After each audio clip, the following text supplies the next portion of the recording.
দালাল দিয়ে সরকারি কাজ করানো ও দায়িত্বে অবহেলার অভিযোগে গাজীপুরের কাশিমপুর ইউনিয়ন ভূমি অফিসের ৪ কর্মকর্তা কর্মচারীকে সাময়িক বরখাস্ত করা হয়েছে।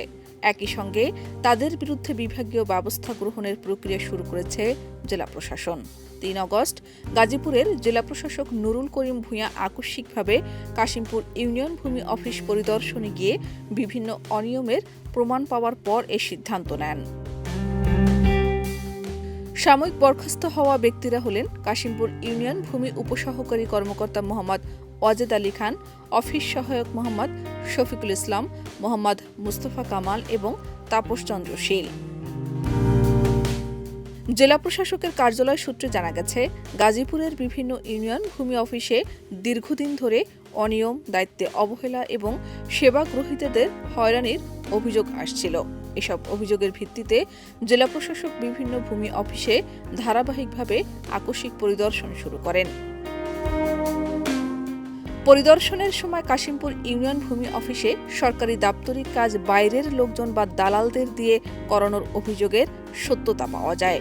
পাশাপাশি কর্মকর্তা কর্মচারীদের দায়িত্ব পালনে অবহেলা, প্রয়োজনীয় নথিপত্র সংরক্ষণে অনিয়ম এবং সেবা প্রার্থীদের যথাযথ সেবা না দেওয়ার বিষয়েও অভিযোগ মেলে।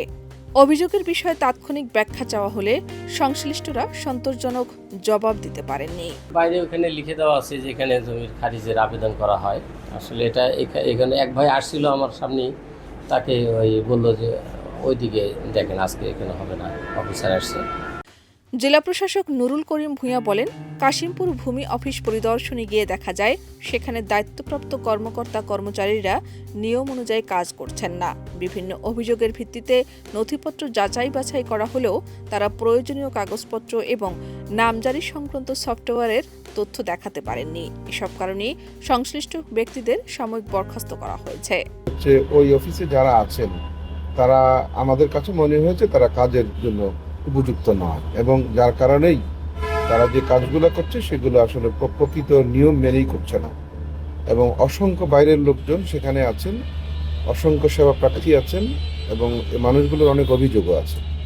এই অভিযোগের ভিত্তিতে আমরা অনেকগুলো বিষয়ে কাগজপত্র, কেসগুলো স্টাডি করলাম, পরীক্ষা নিরীক্ষা করলাম, এবং তহসিলদার যিনি আছেন তার কাছে এগুলার ব্যাখ্যা চাইলাম, তিনি কোনো ব্যাখ্যা দিতে পারেননি। আমরা যে কাগজগুলো চেয়েছি সে সকল কাগজের তিনি উপস্থাপন করতে পারেননি, এবং নামজারির যে সফটওয়্যারের মাধ্যমে সম্পাদিত হয় সেই সফটওয়্যারটি তিনি আমাদেরকে দেখাতে পারেননি। অর্থাৎ রেজিস্টার 9 যেটি আছে সেটি আগে ছিল হার্ড কপি, এখন সেটি হয়ে গেছে অনলাইন। এই অনলাইনের মাধ্যমে যে কাজটি সম্পাদন করা হয় সেটি আসলে উনি নিজে করেন না। আমাদের কাছে মনে হচ্ছে এটা একটি অ্যাবসার্ড বিষয়। এই কাজটি করেন বাইরের লোক দিয়ে এই কাজ কখনোই সম্ভব নয়। এটি মানুষের জীবন এবং জীবিকার সাথে রিলেটেড একটি বিষয়। মানুষের সবচাইতে দামি জিনিস জায়গা জমি সম্পত্তি, যেগুলো ওনাকে নিজেকেই করতে হবে, এবং রাষ্ট্র ওনাকে বেতন দেয়, রাষ্ট্র ওনাকে বেতন, বোনাস, সুযোগ সুবিধা যা যা আছে সব কিছুই, এবং রাষ্ট্র ওনাকে একটা পদ দিয়েছে, সেই পদের দাবি হচ্ছে এই কাজটি নিজে করবেন। তিনি আরও জানান, একই দিনে শফিপুর ইউনিয়ন ভূমি অফিসও পরিদর্শন করা হয়। সেখানে কিছু অনিয়মের লক্ষণ পাওয়া গেলেও তাৎক্ষণিক বরখাস্তের পরিবর্তে সংশ্লিষ্টদের সতর্ক করা হয়েছে এবং প্রয়োজনীয় নির্দেশনা দেওয়া হয়েছে। পরিদর্শনকালে অতিরিক্ত জেলা প্রশাসক সোহেল রানা, গাজীপুর সদর উপজেলার নির্বাহী কর্মকর্তা সাজ্জাদ হোসেন এবং টঙ্গী রাজস্ব সার্কেলের সহকারী কমিশনার হাসিবুর রহমান উপস্থিত ছিলেন। শাহনাজ পারভীন, দেশ রূপান্তর।